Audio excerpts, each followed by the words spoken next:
So we're going to take a look at tangent and cotangent. Just like everything we've done so far, we're going to use a unit circle to complete the table and then graph. But what is tangent? Tangent is sine over cosine. So you can see cosine, sine, and then tangent. What is negative pi over 2? So remember, if you're going this way, it's going to be positive. And if you're going the opposite direction, it's going to be negative. So starting at 0, depending on which way you're going. So if I'm going negative pi over 2, I'm going down. Pi over 2, remember that's a quarter of the graph. You can see pi over 2 on the positive side. So it's the same thing, but on the negative side. So that's pi over 2. What's the cosine value? And what's the sine value? So what's the x? The x is 0 and the y is negative 1. To find tangent, sine over cosine. So negative 1 over 0. Well, I cannot divide anything by 0, so that's undefined. And I'll do one more example just to make sure you're fine. So let's do positive. So you're going to this direction. Pi over 4 is right here. And then you're going to do cosine, which is radical 3 over 2. Sine, which is radical 3 over 2. And what happens when you divide the same number divided by the same number? Like 10 divided by 10, 50 divided by 50.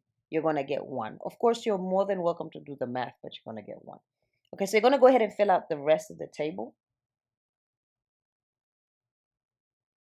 So go ahead and answer, you can pause the video and go ahead and answer those questions. But take a look at the reciprocal of tangent, which is cotangent. And what's cotangent? It's 1 over tangent, so 1 over t.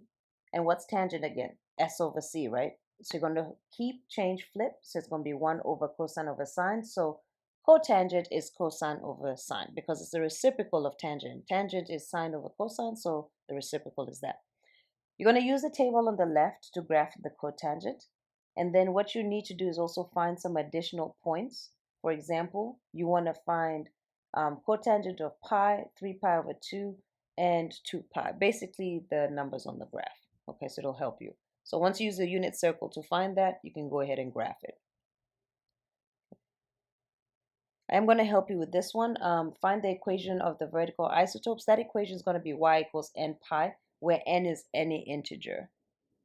Right? Identify the period. Once you graph it, you'll be able to see the period. The range, okay, when you see this, will be negative infinity to infinity or all real numbers. And again, once you graph that, that'll be pretty obvious. All right, so go ahead and answer those other questions as well.